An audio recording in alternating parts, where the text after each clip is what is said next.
Hi there folks, welcome back to Koi Pond Lifestyle. First of all, I just want to say a big hello to all the new subscribers. When I first started this channel up, I really did it to just basically show people what I was doing with the pond. It's still quite a new pond. I wanted to sort of share ideas, show people what I was doing, hoping for a few people to watch it. And if you're new to the channel and you want to continue with this journey we're on at the moment, doing a lot of learning with my pond and other people's ponds as we sort of lead comments and stuff afterwards, then by all means click the subscribe button. If you like the videos, click the like. All helps to support the channel. So this video is, I did one a little while back called Accessories and Afterthoughts, or was it the way around? Can't remember. And things are still happening. So, you know, as I'm sort of talking to others on the channel, I've just come back from my supplier and met a lovely guy there called Andy, he has a pond, lives quite local to us. He's got a big pond with big fish in. And, you know, you speak to people like that and you just get people's knowledge and you get to understand and see how you can continue to develop, because as we were saying today, you know, every person's pond is different. They all act in different ways. We all have different systems of filtering, different ways of feeding the fish, nitrate levels, and so on and so forth. So yeah, it was great to speak to Andy today, because he gave me loads of information. Sort of moving on from that is some of the comments that people were looking when I did my filter system. I had lots of people saying, have you tried putting brushes in your vortex? No. So why not? So I've been over today and I've sort of thrown the idea around with Steve at Penkoi, and he said yeah, why not? And the guy that was there as well today, Andy, he said yeah, he's got a couple in his vortex. So I've been out and I've bought an extra long one. So I'm going to put this in the vortex, and I'm told that the best way maybe to do it is to put a stick and hang it off the top of the vortex, and this will sort of catch again. I'm going to put this in the vortex and then see how it goes. So let's get this put in now.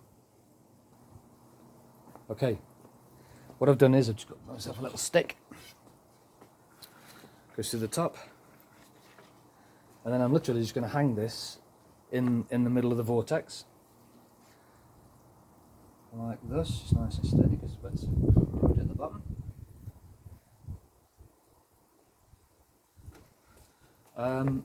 So yeah, I just hang that there for a little while. I'm going to just leave that now and see how it goes. So, okay, a lot of people, when I did the clean of the filter system, there's something actually Steve mentioned today that I'll go through as well. But a lot of people were saying that, why don't you change some of the material I'm using in there to give it better bacteria growing material in the filter system itself.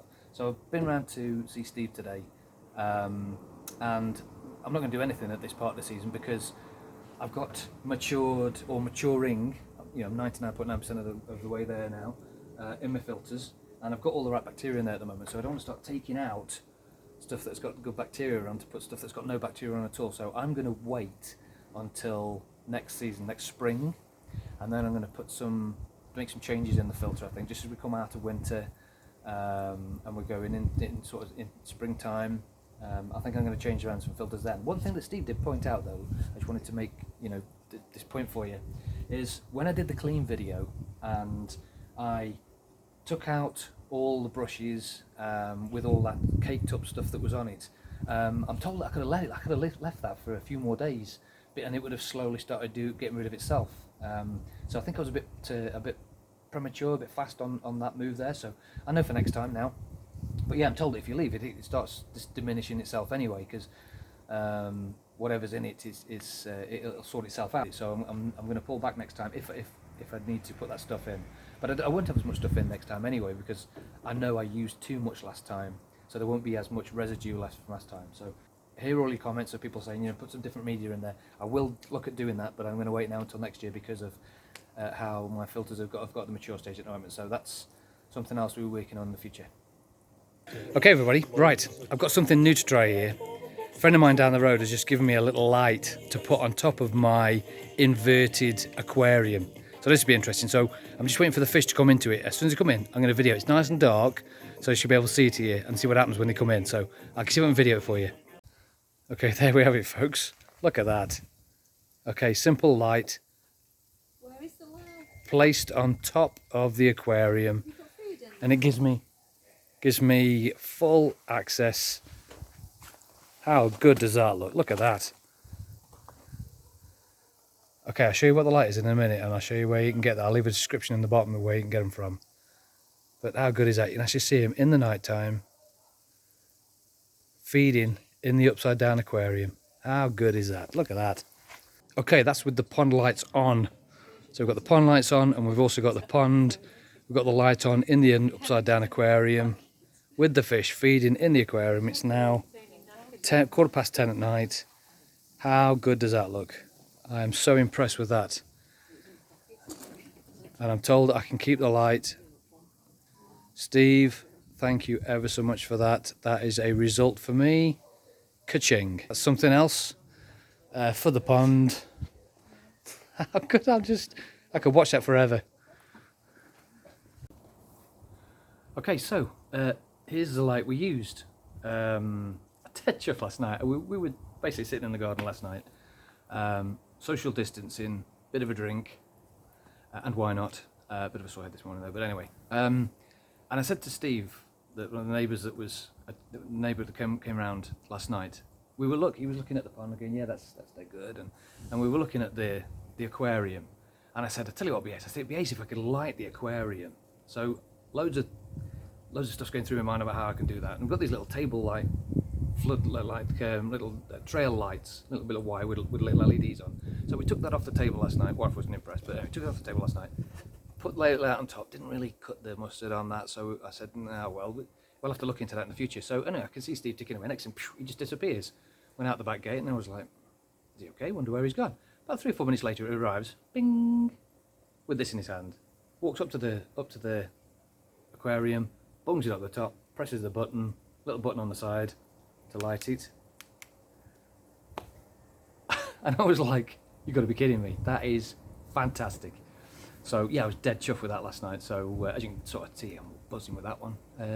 So yeah, I was dead chuffed with that. This works so well. It's this one. Where'd you get it from? You can't remember where you got it from. I think you get it from most DIY places. This is called an Amtech. And these are the ones, literally, you've got a little hook in the back, and you can hook them, hang them somewhere, and then you turn the light on, and then you turn it off again, or it's got a little magnet on the back. But yeah, I was dead chuffed with this. So yeah, there you go. If ever you think about putting one of these things in, one of them things, and you want a light, that's the way to go, because it looks ace. So I'm going to give it another go tonight and have a look. So you can see all the fish when they're floating around at night time as well, which is even better. So I'm getting dead excited with that one, because I thought that was a great idea. So anyway, so that's something else we've been working on. Big thanks to Stevie. Cheers, mate. That was a result for me. Yeah, dead chuffed for that. Okay, everybody, it's been a little while now. It's been maybe a week, just over a week now, since I put the brush in. I've tried to leave it in there as long as possible. I've been feeding on a lot more to the fish now. After I did the clay video, I've been feeding a lot more now. So there has been more waste coming out because I'm feeding a lot more, so that's what it is. I mean, not massive amounts, because the food I get, like I said, off Penkoi, is quite good, and it's quite low on waste, which is excellent news. So I've had to leave this for quite a while to sort of gather up an amount of waste in there. So I'm just going to show you how, if it's worked or not. I'm just going to pull the level down a little bit in the filter. So all I should really be doing is clearing the vortex, because what I'm trying to avoid is clearing the other brush centre, and also down through the jack matting, and then also, so I'm cleaning all 4 bays, when this should be catching a lot of it, and only the finer stuff going over the top, because I'm still also using the catcher. I'm still using this every now and again. When I do like a vortex, when I sort of purge the bottom drain, I use this because it draws a lot of stuff out, and then I try to catch as much in this. So I use that a little bit more, so it is getting used, which is good. But I've tried to make sure that I keep an eye on it, because like I say, it gets blocked up and then causes problems. So anyway, I'll get this vortex lowered, and then we'll take the brush and see if it's working enough. Okay, just turn all the pumps off. Closed the main valve down to the bottom drain. Closed it there, and again, as I did with the video for cleaning it, I've now sectioned off the filter bay, so there's nothing coming in, nothing coming out. I can deal with this now. I'm not wasting any water. So I'm going to point the camera down now so you can see what happens when I bring this out, and then we'll see how much it has collected. I'm just going to literally pull the brush out, take the stick off,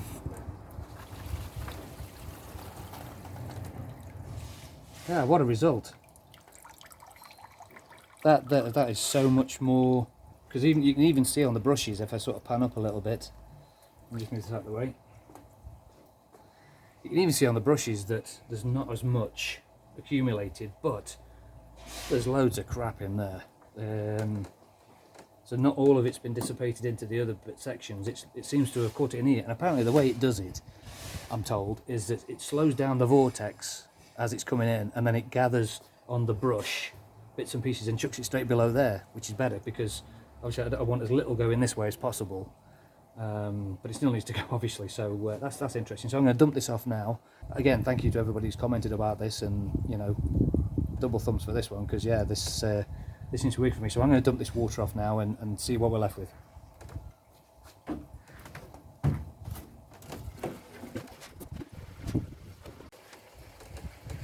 Right, I dumped off the first lot of water from the vortex, and I'm just going to swish it through a couple of times now, because yeah, it's caught the majority of the waste is now staying in the vortex, where it should be. This is supposed to catch all the solids, the heavy stuff, and then you wash that away, but a lot of it was going in here. But now I've got this extra one in here that's doing an extra bit of a job here, so I'm quite chuffed with this. So I'm going to rinse this off a couple of times and then put the brush back in. Right, okay, interesting point here. As you can see, in the bottom of my vortex is now some pink salmony coloured stuff. So it looks like, and this is only from me purging the bottom drain. So it looks like I'm getting an amount of clay that's sitting dormant in the bottom drain. So if I swish this again, you'll probably see the colour of this as it purges through. That's stayed right now. Yeah, it's gone clear now. So okay, that's interesting. I'm just gonna let that go now. Right, so that's nice and clear now. So that's interesting. But yeah, interesting point there, that there was an amount of that clay that had been left in the bottom drain. I'm just topping up the pond again now, because I've just sort of thrown away. In fact, what I'm going to do next time, I think I'm going to get some buckets and put it on the garden. I think this is quite good garden food. But anyway, there was some of the clay that was sitting in the bottom drain. I don't know if others have experienced this. If you have, please comment below. That'd be interesting to see if that's au natural to happen.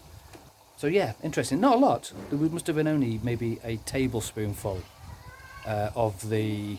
I've done 4 applications now, 4. So not a lot. So the rest of it's obviously in the pond, or it's in the filters or wherever.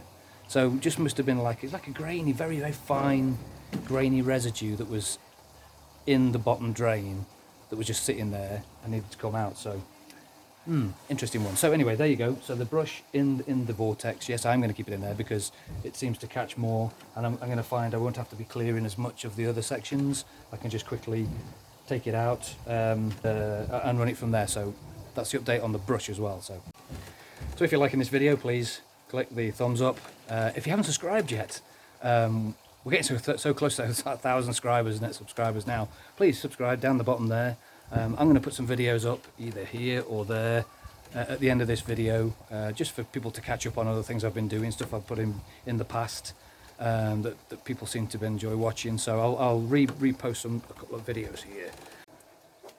Okay, as you can probably tell, playing a lot with filters at the moment. Had lots of comments about what's in the bays, because at the moment it sort of goes vortex, brushes, jet matting, then foam for catching, and then I've got these, I can't remember what they're called, those little spirally black things in the last bay. So I'm getting a number of people commenting that maybe I should change what's in the last bay. So I'm thinking potentially 2 options, and again I'm sure you'll have your own little ways of thinking with what I'm about to say. I'm sure you want to comment on it, which is great. Comment is good. Every day's a school day, live and learn. So 2 areas I'm going to look at. I'm going to either go for another moving bed, because at the moment I've got the air line blowing through the jet matting in the middle, which is great. So I'm thinking potentially I could put another moving bed with those little round, whatever you call them. You remember what they're called? No, me neither. Anyway, those little round things, the little round white things that I see in the Nexus, these trendy Nexus, all singing, all dancing. Didn't get one of them. Got one of these instead. So yeah, either that, or I'm going to replace it and put some more Jack matting in. So I'm sure you're all going now, no, go for Jack matting, go for the little white things, whatever they're called. Why do you know what they're called? I don't need any. So anyway, so that's what I'm looking at. But at the moment, until then, I'll show you what else I've done. I'm trying to catch some of the fines that are going from the front to the end of the filter and then back into the pond. So let me just show you what I've done here. And again, comment on these. You know, I just like trying things. If it works, great. If it doesn't work, scrap it. But every day is a school day. So I used to hate school as well, but anyway. Right, so anyway, let me show you what I've done. As you can see, I'll just pan it around that way a bit. This is the outlet. I've got 3 outlet ports in the middle of this stuff that I had out a minute ago. Yeah.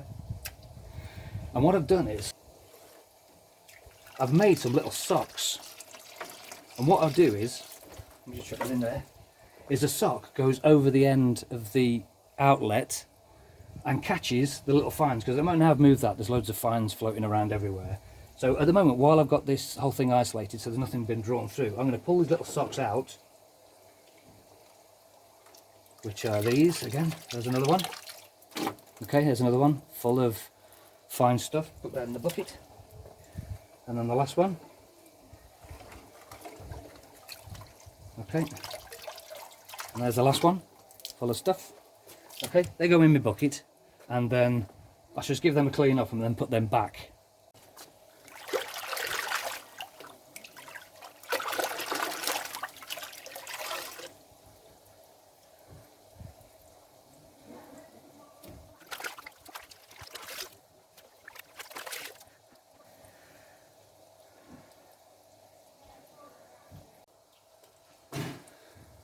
So I'll give them all a clean off now, and basically all I've done is I've got some of this, the aquarium wool stuff, and got a thick piece, and then put a little hole in the middle, so it's now like a little sock, like a glove sock thing. It goes over the top of the outlet, which is like a cone, and it basically sits over there. So any water comes in straight through there, catches all the little fine stuff, and just helps not chuck it back in the pond. Okay, so as you can see, these are nice and clean now. Or cleaner than they were anyway. Okay, maybe I'll try to get a bit more out of that one, and a bit more out of that one. So there you go, all 3 back on. I'm just going to let it settle a little minute or 2, and then go from there. So this is just to help the fines not go back into the pond. Okay, that's it for now then, folks. As I said, I'll just keep updating stuff as I'm doing stuff to the pond. A lot of this stuff has been inspired by you people out there leaving comments down below. Andy, why don't you try this, try that? Open to comments, mate. As I've said, every day is a school day. If you like the video, again, as I've said, click, like, subscribe, ding the bell. So that's it very much for you. See you again. Thanks very much.